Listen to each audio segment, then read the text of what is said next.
Hello, everyone. Happy Travel Talk Tuesday. Thank you for joining us today. We will begin in just a few minutes. We're just waiting for everyone to log on and get comfortable. So please feel free to write in the chat box for now where it is that you are tuning in from. And in the meantime, we'll just wait a little bit as we get a couple more people through. And hello and welcome to everyone joining us on Facebook as well. Please let us know in the comment section there where it is you are listening from.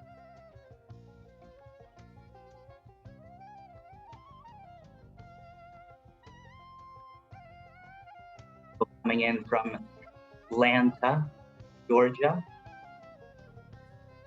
Hello, North Carolina. Lisa. Minnesota. Oh, we have someone from Canada joining us today. Texas.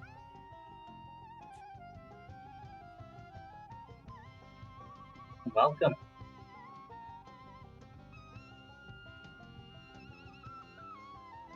More Canada in the house. Welcome.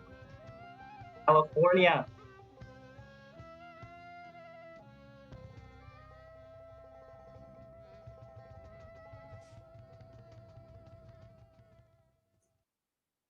Very good, very good. Well, welcome everybody. Welcome. We're still having a couple people joining us here now, but we're gonna get this show on the road.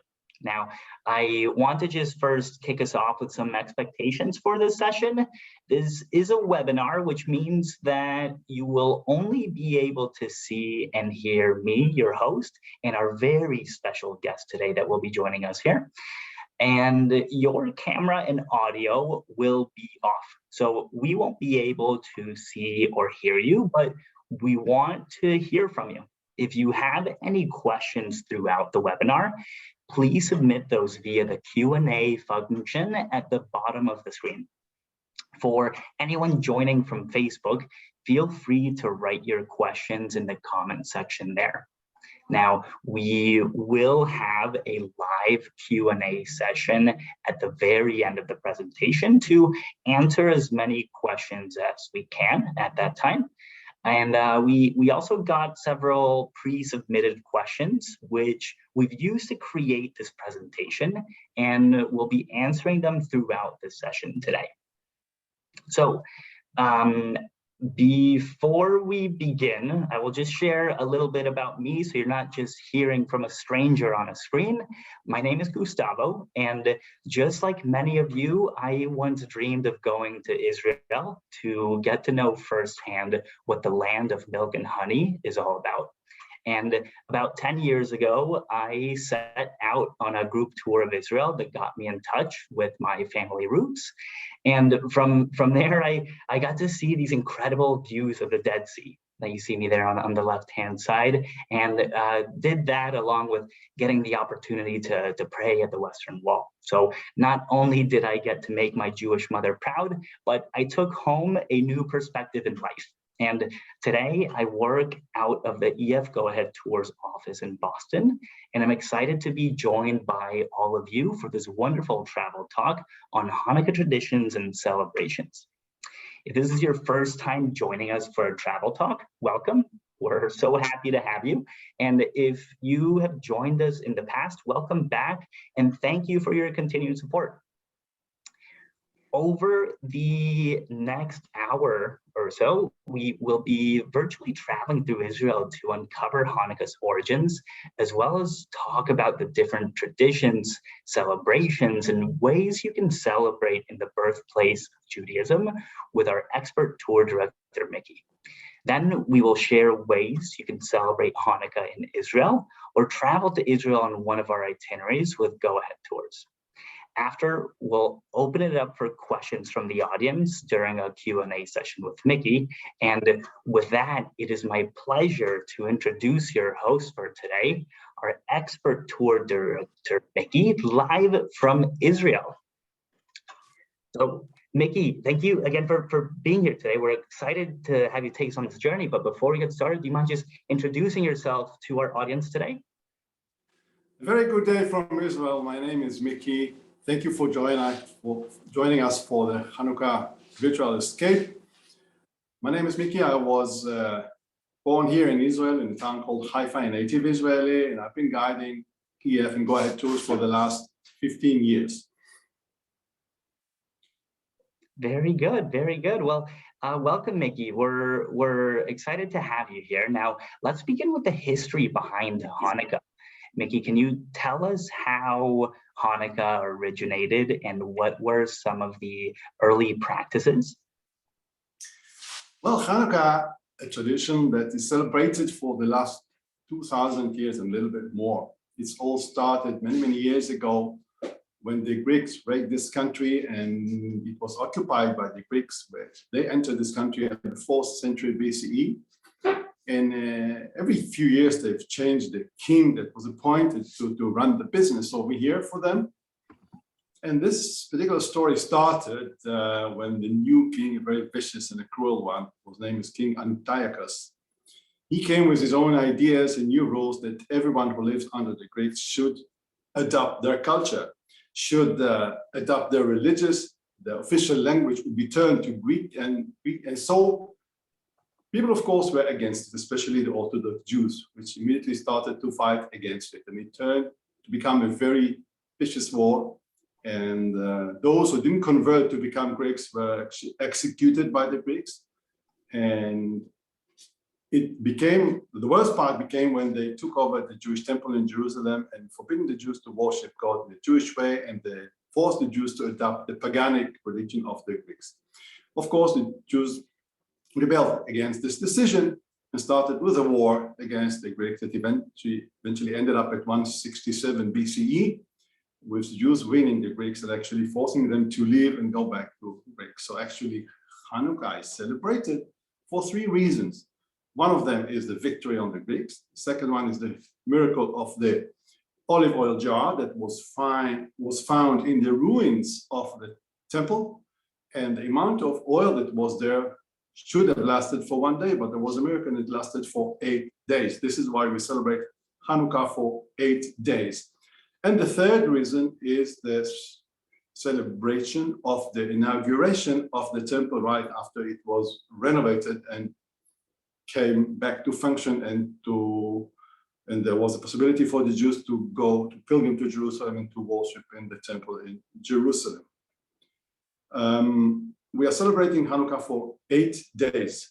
8 days that, of course, schools are off and people are taking an opportunity to meet their families. And this is why also Hanukkah is called the celebration of the lights.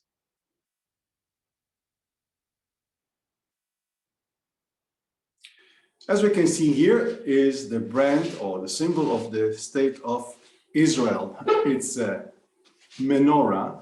You see a candelabra that has 7 branches, and we have 2 branches of olives on both sides of it, and you can see the olives between the leaves.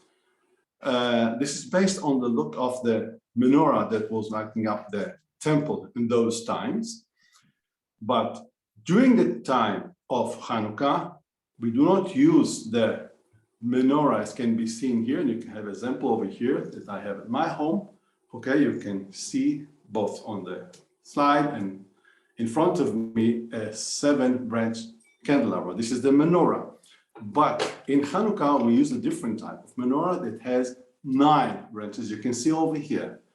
The center one is lifted up a little bit. This is the shamas. This is the server, which would ignite the light on each and every candle in each and every branch.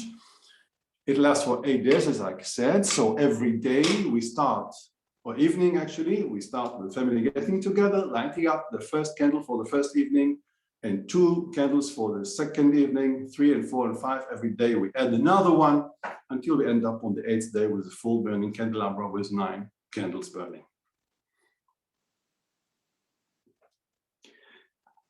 The original Hanukiah, which is the Hanukkah Candelabra, used to be lit up by using olive oil. Olive oil was a very important part of our diet then, for food, of course, but also to illuminate, to light up the houses with these oil lamps, as you can see here, made of clay with a wick at the end of it. And this is how people could maneuver or move from one room to another with the lights with them. They didn't have electricity at those times. Olive oil was also important for us for food, for cooking, for frying. That's why all the food in Hanukkah is based on traditional fried food. Olive oil was also used as for cosmetics, as soaps, as you can see here. And here we have the Menorah soap, the one with the candelabra on it, which is a very old way that people used then to do their washings, to wash the clothes and to wash themselves. There was no shampoos and beauty products that we have today, but until today they are producing soaps and medicines from olive oil. Another use for the olive oil was anointing. Like it's mentioned in the Bible, when they anointed the new king, they anointed him using olive oil. Olive oil, the one who is anointed with olive oil is called the Messiah. The Messiah or Meshicha in Hebrew is the verb to anoint people. Here we have another example of the old-fashioned, old-school Hanukiah or candelabra that basically is a tank of olive oil. We have 8 little places to put the wicks inside, and we have the shamas, which is the little jar that you see on the top with its own wick, and this is also a little container with olive oil inside that will be used to light all the rest of the light. So candelabra can be operated with candle or wax candles or olive oil.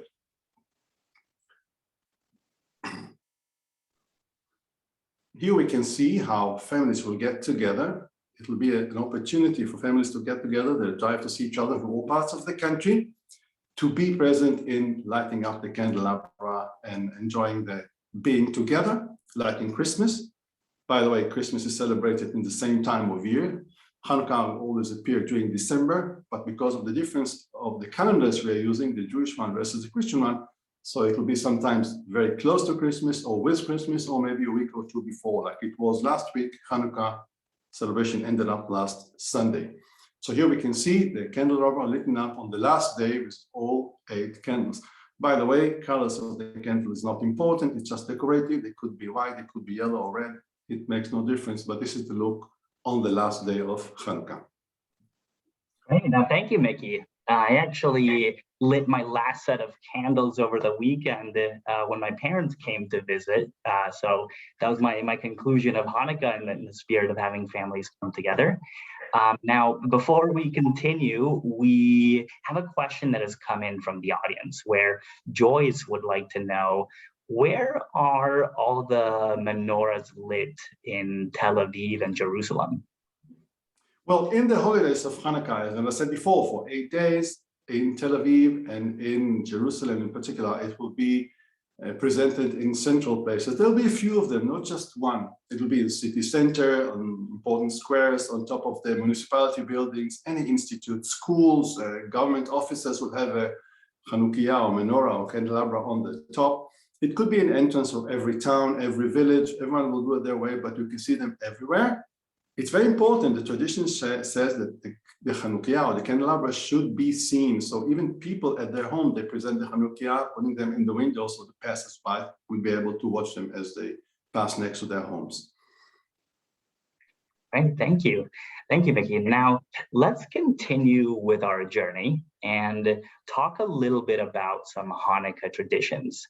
Miky, can you tell us a bit more about all the different traditions out there? Well, traditionally, we are celebrating Hanukkah as even little kids in kindergartens are getting together and lighting up the candelabra, singing the songs and eating those jelly donuts that we see later. It's a tradition that families will get together for this very special event, and it could happen in one of these 8 days. So it will travel for the first candle to be in one part of the family, and the second candle will be with friends and so on. It's very, very common to invite people to home to enjoy this event. This is the time when they'll get together, sing the songs, play the games, and also eat the very special food, which is very special in Hanukkah, based, as I said before, on frying in deep oil, like old times we did. Here we can see the jelly donuts, which is very typical in Hanukkah, about 600 calories for a piece. So watch it when you eat it. It's not only the dough and the jelly inside, also sprinkled with sugar powder on the top, as you can see. Today, the modern versions of the soufganiot, we call it the jelly donuts, as you can see over here, decorated with candies, with chocolate, with sour cream, to add more calories to that, but this is only in Hanukkah in those 8 days.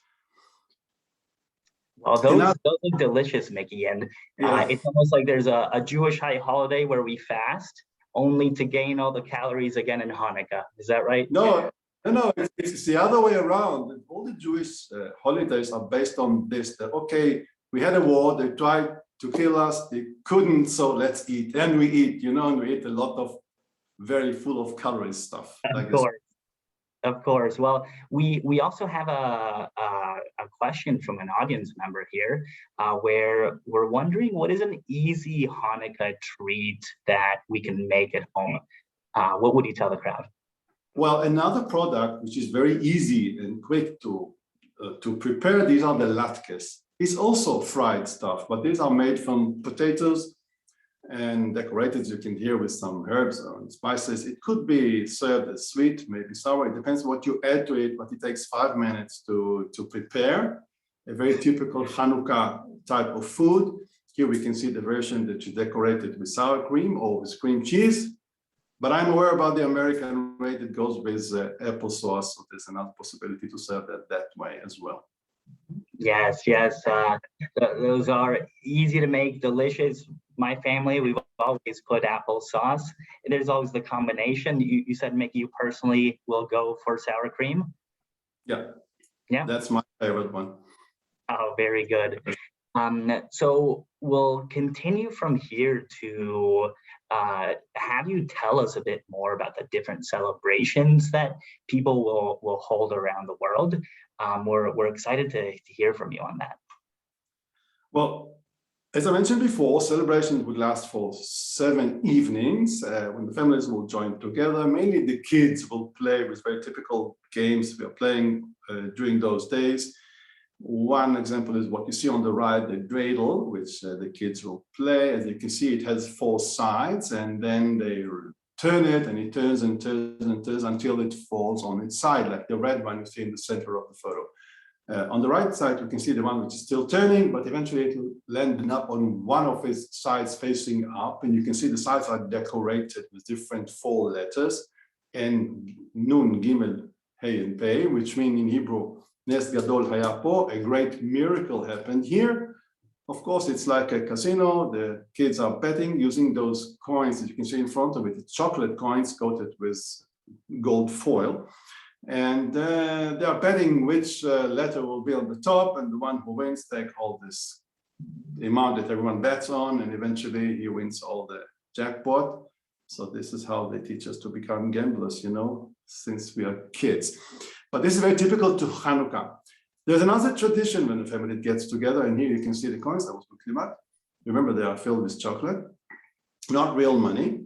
Another thing is, we call it Hanukkah Geld. It's the coins of Hanukkah when the grandparents will give to their grandchildren 1 coin of a local shekel. Shekel is the local currency. It's like $1 in the US. But for each year of their age, so the little ones will get less and the grown-up will get more, but this is, they come running after they light up the candelabra to the grandfather, grandmother, where's my Hanukkah coins? And they get it as a present. It's also a tradition like in Christmas to get Hanukkah presents that will be open them in front of everyone, like the ones that you have under the tree in Christmas, but here we have it next to the burning candelabra in their homes. Yes, the Dreidel game. I used to play this growing up, and remember those were the early signs of me knowing I was a lucky individual, always landing on the Gimel. Now, we have another question from the audience where Talma here is asking if it's acceptable for people of a different faith to practice or follow Hanukkah traditions. There's actually a couple of people asking this at the moment. Would you mind sharing this with us? Sure. People are more than welcome always to join families or even in the streets when they light up the candelabra. it's a tradition that people will invite their neighbors, not necessarily being Jewish. They'll be invited to take part in this event and to enjoy the food and sing the songs with them. So it's kind of something of getting together and enjoying good times. It's like inviting people to Christmas. I think even non-Christians would be happy to join the family when they're celebrating. So same thing here. It's a thing that unites everyone, whoever is around, and we do invite our neighbors or friends to join us to this event.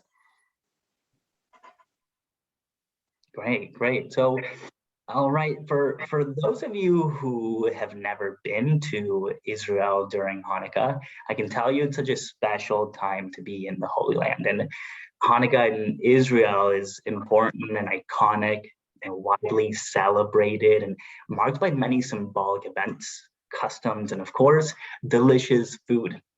So Miky, can you tell us more about the different celebrations that are held throughout Israel?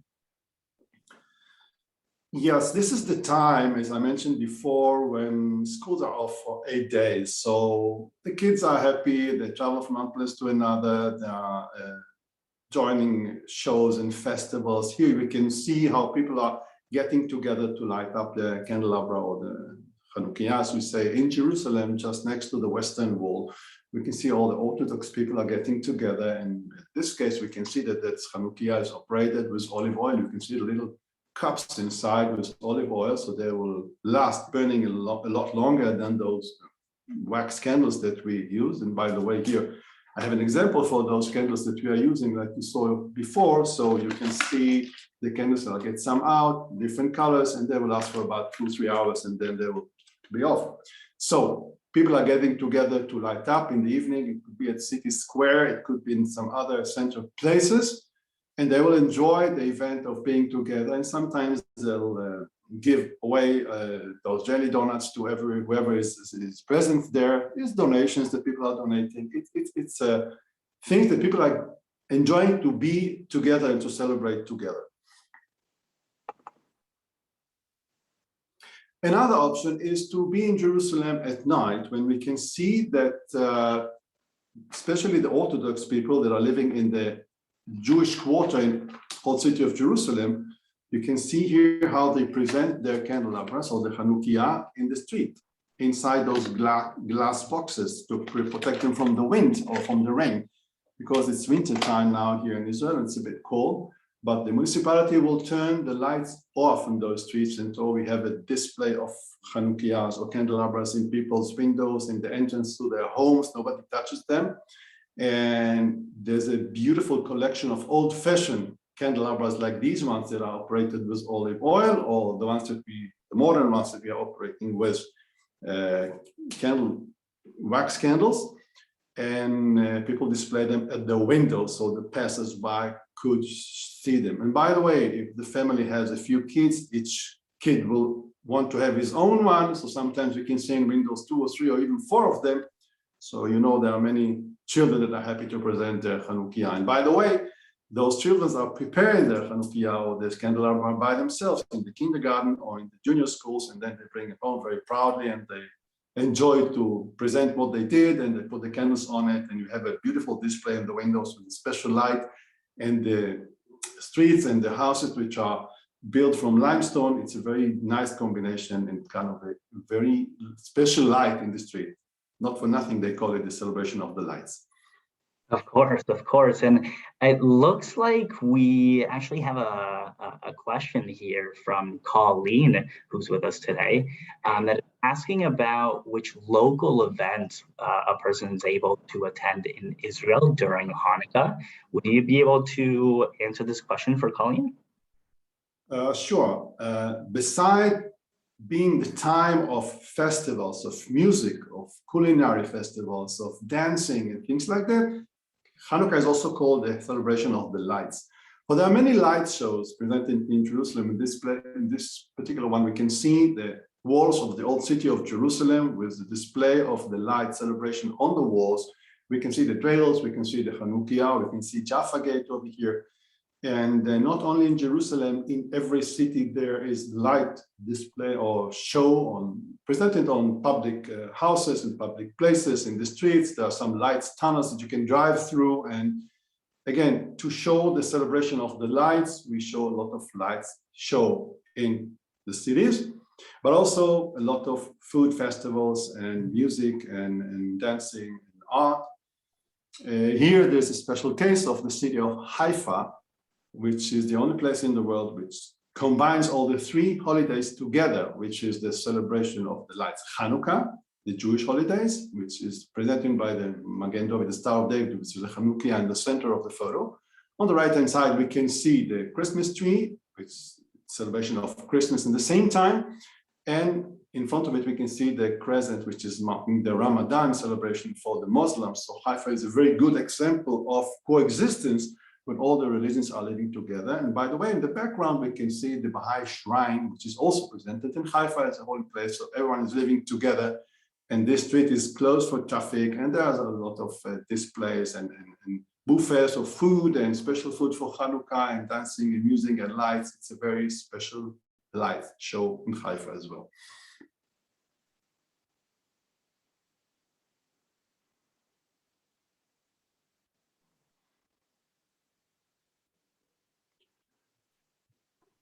So, Miky, we're seeing here all of these modern versions of Hanukkah throughout all of Israel, or the modern versions of Hanukiah, and Menorah. And can you tell us a bit more about where is the original Hanukiah, or the original Menorah? Well, that's a very interesting story. We are talking about 2,000 years ago. So we know from the writings and from the stories and from history that there was a menorah in the temple, but at one point it was gone. So after the Greeks left the country, the Romans came into Israel and took over in the 1st century BCE. The Jews again were fighting against them to protect their country, and eventually the Romans destroyed the second temple in the year 70 AD. While destroying the temple, they took all the temple treasuries back with them to Rome, and with them the menorah as well. It was big, it was about 6 foot high, made of gold. And here we can see under Titus Gate in Rome, just behind the Colosseum, we can see the Roman 10th Legionaries marching back to Rome in a triumph, and the soldiers are holding the menorah on their back, bringing it back to Rome, and the Romans are showing that, which is Italy today, but we can see the Roman 10th Legion with their flags and the temple treasuries are entering Rome, and 2 soldiers are carrying the menorah on the back. And ever since, it was never seen again because we never knew what happened to it. We believe that it went to the Vatican today. It may be still lying there in the basement. We don't have a clue. It could have been melted to become something else. But this is the last time the menorah was seen, and this is from the year 73 AD. Wow. Thanks so much for sharing that. It's very interesting. And Miky, we got a question here from Mindy about our tours. And she's wondering if it's possible to celebrate Hanukkah on a tour with Go Ahead. Have you ever hosted a group during Hanukkah? Oh yeah, a few times I did, because if there was a tour in Israel in that time, although during those 8 days of Hanukkah, we arranged for the tour members to join us for lighting up the candelabra, whether if it was in the hotel lobby when everyone can join and eat some jelly donuts and sing the songs and do the blessings with us, or we could go for the Jerusalem by night tour. We walk through the alleys of Jerusalem and you can see all the candelabras in people's windows or in front of their homes.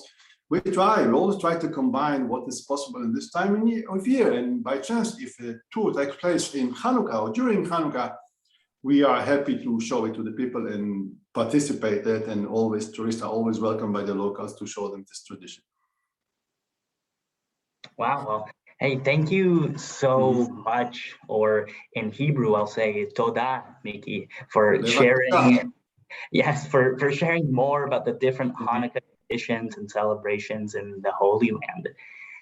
Even though I had the opportunity to travel to Israel 10 years ago, I'm definitely thinking about going back in the near future. It's in, if a trip to Israel is on your travel wish list, for those of you in the audience, let us know in the comment section. And now, before we get into the Q&A session, we're gonna talk about a few different ways that you can look to visit Israel, whether that's during Hanukkah or throughout any season. There's about really 4 different itineraries that we offer at Go Ahead Tours for you to live this out in person. And it starts off with our classic tour, The Wonders of Ancient Israel. This tour option is one that takes all of our guests over through the major historical places of Israel, and getting you over to the highlights of what we can call the country. And from there, another version of this tour is actually one that is focused for a Christian heritage tour. So even if you are not Jewish and would still like to maybe have a focus, not so much on the historical aspect, but maybe go for a different religion if you're Christian, this version of the tour will focus on some additional components that are that of the Christian faith.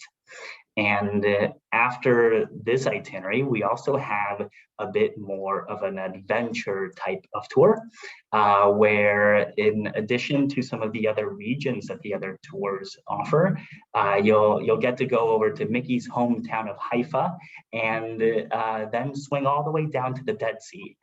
Which in my personal travel experience, a visit to the Dead Sea was absolutely magical.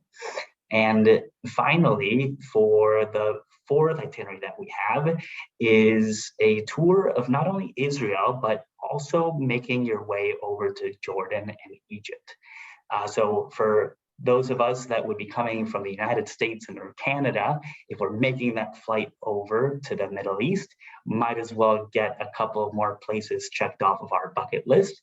And this tour is quite special, as you get to really experience in a way how it was the history of Moses taking the Jews from Egypt and over to the Promised Land. It's almost in a sense that sort of a journey where you're getting to combine these things together. So that's it for the itineraries that we have. And what we'll do here is actually move into a Q&A session with Miky. So we'll ask here for you all to please write in your questions for making the Q&A box on Zoom or in the comment section on Facebook.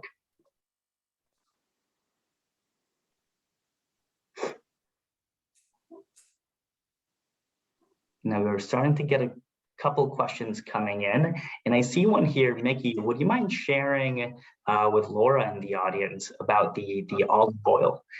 Is the olive oil that is used for the candle lighting the same that would be used for cooking? Sure, it's the same product, but we have a few types of olive oil that depends on the tree. Some of them are bitter, some of them are more sweet, some of them are darker green, some of them are lighter, turning kind of yellowish. It depends what part of the country do they grow and what kind of soil they are growing on. But it's basically olive oil, which is produced over here. Unlike the one that was used in the temple, was the same olive oil, but it was blessed by the high priest, so it became a holy. But it's the same product that we use for food and for cosmetics today. Very good, very good. Another question coming in from the audience. Could you just tell us, in your opinion, what is the best time to visit Israel? Oh, well, you can travel to Israel all year round. The best time is springtime, right after the short winter is gone. So as from February, March, and April and May, it's the best time. Everything is nice, green and blooming.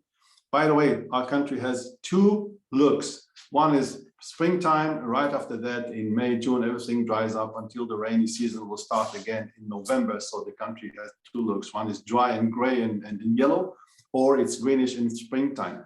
By talking about best time to travel will be springtime during, as I said, end of February, March, and April and May, because the temperature is very convenient, no humidity, everything is green and blooming. It's very nice and inviting. In other parts of the year, it will be a bit warm during July and August, a bit humid, and sometimes by the Dead Sea that you've mentioned, which is the world's lowest point. So the temperatures are very high, could reach 110 sometimes. So it's not the best time to travel in this time of year. I would recommend it also on autumn time, which is September, October, and November, which is also temperature-wise. It's very comfortable, but the look is a bit dry. And then the winter time, which is now, it rains every now and then, maybe twice a week. We do still travel with umbrellas, but it's nice. It never gets freezing. It's not that cold, so it's always all year round you can travel. Sure. Thank you, Miky. Now we have Lisa in the house with a question regarding the celebrations, and she would like to know, for as far as women that are celebrating Hanukkah and men celebrating Hanukkah, is there any difference between how it is that men and women will celebrate? No. The families are celebrating together, all the families, it's kids and grown up and men and women together. Both, even on the Orthodox, the families which are more strict, but still this celebration is together. It's the time of families getting together, gathering. Great. Now another question here, Miky. What did you specifically do for Hanukkah this year in Israel? Did you attend any local events? Well, as one was invited, like every year, the same people, a good old friend of mine, going to his elderly parents, and we celebrated there for them. And the rest of the week I was at work. I didn't have time for them. I'm not a very religious person, so I sometimes spend it with my family, sometimes with friends, but traditionally, if I made it home before darkness and I joined them, so we lit up the candles, and sometimes I brought those jelly donuts, which I bought on the bakery on the way home, or sometimes they're prepared at home. Today, people don't make it. It's a lot of mess, a lot of oil in this, so we buy them ready-made. We brought some boxes of jelly donuts to the office, and we shared that there as well. It became a routine, but again, it's an opportunity for the family to get together from different parts of the country. Of course, and it looks like we have someone in the audience who is actually a singer and is looking to explore sacred music. And she's asking if there's any special music that will accompany the celebration. Would there be a particular song that comes to mind? Oh yeah, there are plenty of songs that we start to study when we are in kindergarten, then in school, traditional songs about the candles, about the dreidel, about the candelabras, about the lights, many songs, traditional, but they're all in Hebrew. So I don't know, if you play that on YouTube, you should be able to understand what it says, but many songs which are being sang during the celebrations of Hanukkah by the families when they get together to light up the candelabra. Very good. And it looks like there's we're on some questions regarding food. It looks like we got some hungry people. Maybe it's around lunchtime in the United States and Canada. And we have here a question from Danielle regarding traditional meals and food. But for you personally, Miky, what is your most highly recommended food option for this holiday? As I said, the food which is dedicated to Hanukkah or based on the traditional food is all based on deep fried within olive oil or in regular oil. So it's again the jelly donuts, it's the latkes, it's some traditional versions of this food that are being brought here to the country. This country is a country of immigrants. Jews immigrated to the country from all parts of the world. So there's the Ashkenazi version, which is East European. This is what we talked about. But there's another versions of people that immigrated from our country, which is called sphinx, which is also pieces of dough, which is fried. They appear in different shapes. It could be a whole, like a little ball of that, or they could be like a donut with a hole in the middle. But it's all basically the same. It's dough fried in olive oil. This is the typical food. There's no special meals like the Seder we do on Passover or in the New Year. Hanukkah is only, food is based only on fried dough and deep oil. I see, I see. And we have another question here, actually, and tied up with food is actually wine. We have someone here asking what wine is the best during celebration for you? Well, the traditional wine we're using is, we call it the Kiddush wine. You know what the Kiddush is? It's this Friday night gathering for the Shabbat meal. So it's like a port wine. It's very sweet and dark red, but nobody drinks it as well because we know it's Kiddush wine. And Israel is full with a lot of wineries and boutique wineries and wine producer on all parts of the country with typical wines that grows on the north in the Golan Heights and Upper Galilee. And even today they're growing some grapes in the desert in plastic sleeves, you know, like greenhouses. And they produce even wine from the desert in the south. So there are many producers in Israel exports a lot of wine, red wine, white wine, a lot of types of wine. We do some wine tasting on the tours. We take people to taste the wine and to experience it. I cannot point up in a particular one. I'm not advertising any one of those producers, but the basic wine, as I said before, is the port, is the red one, which we're using for the Kiddush or for celebrations, for Shabbat, but there are many, many other types of wine available. Very good. Thank you, Miky. Now, some more questions coming through here. And actually, in regards to the spelling of Hanukkah, and maybe in Hebrew, this might not be much of a problem, but in English, we tend to spell Hanukkah in different ways, sometimes beginning with an H, sometimes beginning with a CH, sometimes ending with an H, sometimes ending with an A. Is there any difference to why it might be spelled in different formats using an English alphabet? Yes, because the English language missed the letter Cha that we pronounce it from our throat, Cha, and Cha could be pronounced as CH or H. It should be Hanukkah. The word Hanukkah is inauguration, as I said before.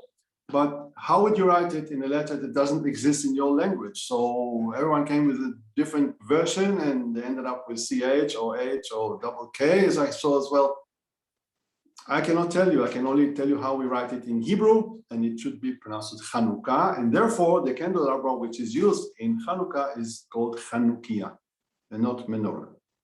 And on that note, for the Hanukiah, that is the next question, actually. From the audience, we're receiving a question on the significance of the middle candle on the Hanukiah. What is the significance of that middle candle? So I'll show that again. Here you can see it. You see it has 9 branches, 4 for the 8 days. So 4 and 4 are 8. And the shamas, the one that is in the center, which always, it could be on the side as well, but it's always higher than the rest of the candles. That means that you first line up this one and holding the candle in your hand, okay? And while doing the blessing, then you attend to each and every candle and light it up one by one by one. So 1 on the first day, and then 2 on the second, 3, 4, 5 for each day. Eventually, in the 8 days, we have all 9 of them together. But every evening, you start with the highest one, with the shamash, which is in the center, or the higher one from all of them, you can see. Okay? Very good, thank you. All right, and let's see here. I guess, Miky, I would have a personal question for you. Since I love falafel in Israel. And for you, as a Haifa native, what is your favorite falafel place to go to for lunch? Wow, falafel can be bought today in every corner. You know, it's a very good solution for something to eat while on the go. You know, you don't have to sit and be served. You just eat it, you talk. It's like an espresso in Italy. So it'll be a full pita bread. It's like a pocket, you know, filled up with these balls, which are made from chickpeas, fried in deep oil again, and filled up with salads and some tahina and hummus and some chips. So best place in Haifa, believe me, there are so many good places, but the best one is in Nazareth. It's not far away from where I live. And there they have the best producer of not only falafel, but all these Arab sweets, which is baklawa and knafe and the whole list. And you know how much of that we have to avoid, otherwise we'll all look like barrels if we would eat all what is available here on the streets. But again, on our tour, on the first day, the first lunch is a falafel. People are getting introduced to this food, and the next day they're having shawarma, which is a meat version for the same thing, but instead of having those fried chickpeas balls, they have this meat, which is put into the pita bread with the salads, and they enjoy something to have a quick eat and go and continue with the tour. It doesn't require that much time. Thank you for that. Thank you. I think I'll have to take you up on these recommendations when I make it my way back over there. No. I'm going to take you when you are going to come over here. You'll be a fantastic host for me then. Yeah. So the last few questions that we have here, one is coming through regarding looks like some more food while we're at it. Latkes and donuts are served in the United States and in Israel in the same way. There wouldn't be any difference in the latke that we would eat here versus the latke in Israel, or the donuts here and the donuts in Israel. Is that right? That's correct. There wouldn't be any difference, but I would recommend once you take them out for the frying roll, you should put them on some paper to soak the oil so it wouldn't get oily when you hold it. And you should be aware, because the jelly donuts are sometimes could be like stepping on a mine, I would say, because it's getting cold from the outside, and then you bite it and you reach the center, which has this boiling jam inside, and you burn your thumb. This is how it is all year around, but it's basically started as a typical food of Hanukkah, which is available all year round for in some places. Latkes could be served in different ways, as you mentioned before. It could be decorated as sweet or sour, or with sugar, with cinnamon, with sour cream, with apple sauce, as you mentioned, and you can decorate it as you wish, because it's very parve, it doesn't have a typical taste. You can add salt and pepper, anything you want to the mixture before you fry it, and then you come up with your favorite flavor. Yeah. You might hate me for this one, but last week I made some guacamole, and I ended up using a latke with avocado. Why not? For sure, why not? You can always find a better way or preferred way and enjoy it. Yeah, it will take anything. It doesn't matter. I prefer with sour cream on it, or with cream cheese. This is my favorite, but everyone has it. Some people will make it sweet and sprinkle a sugar powder on top of it and enjoy it as well. Of course. So we have the two last questions over here. The first one will be, in what direction do you like the candles on the menorah or the Hanukiah? There's a big debate about that. Some people say to start from the right, some of them from the left. Jews will always have a few opinions, but everywhere you have two Jews, you have three opinions. So no, there's no law in that. You have to start at the end, not from the center. It doesn't matter right or left, but from the end, and then you move forward towards the center, then you pass the center, and you keep on going every day until you reach the other side of it. It doesn't matter what side you look at it. I mean, you can look from the right, but if you turn it, or somebody looks from the other side of the table, you would see it from left or right or left. But not from the center. You don't start from the center. Very good. And the last question we have for you here would be, what is your favorite Hanukkah memory? Sorry, I couldn't hear you. I was disconnected for a second. I couldn't hear your voice. Oh, no worries. The last question we have for you here is, what is your personal favorite Hanukkah memory that you have in your heart? Well, it was the first time when I was in kindergarten. I was the age of 5, and I was chosen to be the shamus. I had the highest or the bigger candle on my head. It's like a crown made of paper with a candle on that. So all the kids were small, and I had this was the one I remember, but the rest of them are all the same. So this was my experience as a kid. I had to lead all the convoy of the 8 candles dancing in the kindergarten center and listening to the music and singing the songs. So I was the chosen one. Yes, very good. Thank you for sharing that with us, Miky. You're welcome.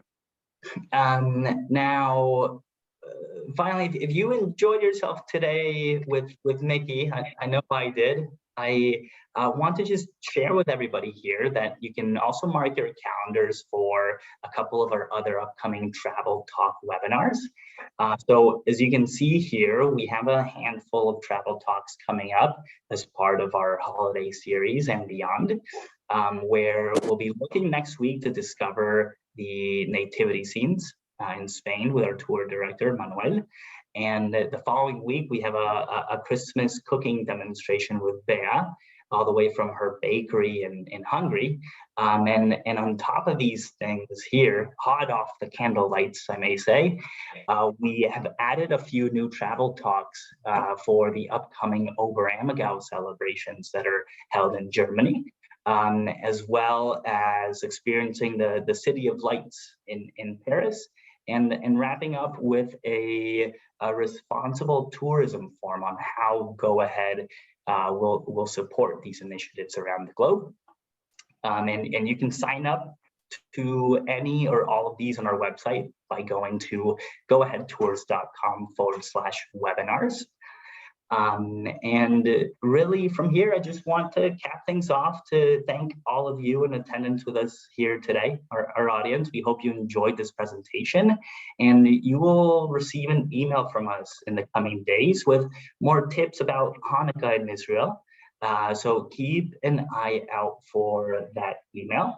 And last but not least, Miky, from all of us here, thank you for taking You're welcome. It was a pleasure. Yes, thank you for taking the time to be with us here today. Do you have any final parting words for our audience? Yes, that I would like not to see you on the computer. I'd like to see you all here alive. So I'll be guiding you and let you enjoy what this country has got to offer. In terms of food, of course, but a lot of history, archaeology, nature, animals, flora and fauna, history, anything you wish is waiting for you here. This country is packed with a lot of details, a lot of information. So when time will permit you, right after this limitation that we have now because of the coronavirus, we'll be here waiting for you guys to see you back in the promised land. Well, Miky, thank you. And we look forward to having you host us soon in your home country, taking us to your favorite falafel place. And that wraps us up for the session. Thank you so much, everybody, for joining us today.